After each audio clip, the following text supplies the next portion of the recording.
xong nó cái mua xe hỏi rồi ô trái lắm nó thế này thế là chúng mua cái fan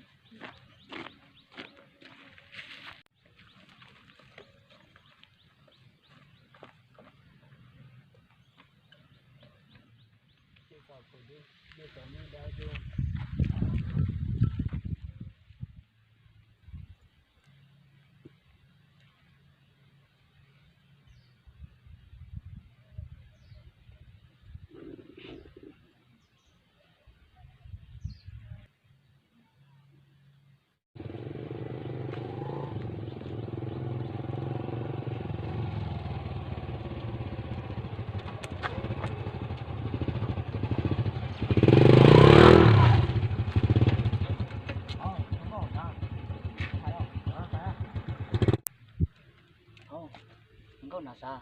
Thế rồi, đáng cô muốn đâu sao? Chính sai đấy, kể luôn ha. Okay. Đi mua nữa.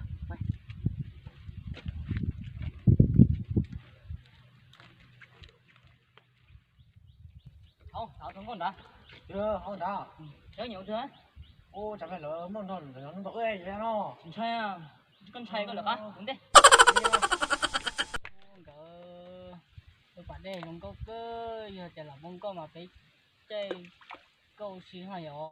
ôi yo ở là ngày cái năng xin này Năng là có chơi mũi xí léo mò.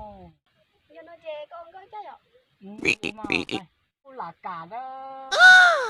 Cô ấy uống nhồi. Cô này chơi rồi.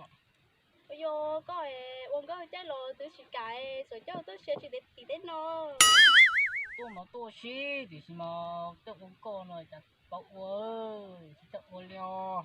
tại cho một có chè món cho tôi vậy cũng thả sư Okay. Có thả lấy thì mà tôi thả ấy. ấy có lần có chè tôi thả nó cho liền Có lần chị cô ý lần chứ. có lần rồi có chỉ thả than cho mà Tặng đâu có tặng cho mà. chè uống có chơi cho liền Chưa ít bia cho.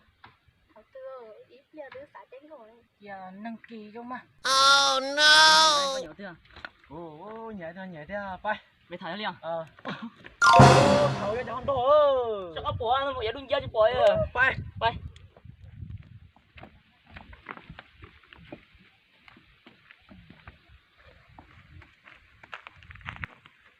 Tôi đâu, nếu tôi xin lỗi thì nếu có chờ.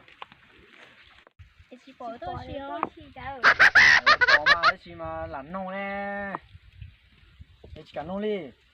Tụi nó thương nó. lần rau mà Thôi cho nó chị. Nó này sợ cho hai lũ bé mà. anh ấy bỏ thôi tôi à chị ơi lần rau à Xe nữa, đừng có mòn xe đó hấu à.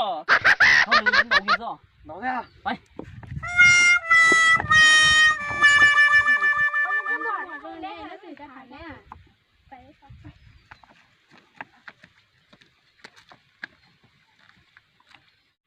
Chứ mà có thể khá thì là tôi còn đau chứ có chữ phun phun ở cái hàng là thế à? Con này bố đến nó. Sao cả tay bay. Cả tay đầu à?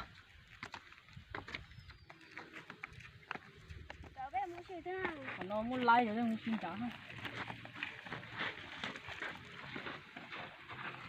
Thôi, người ta ở dưới thải ở chỗ cá mùa hay kiểu thử phải tháo bay. Bay lên nữa. Bay.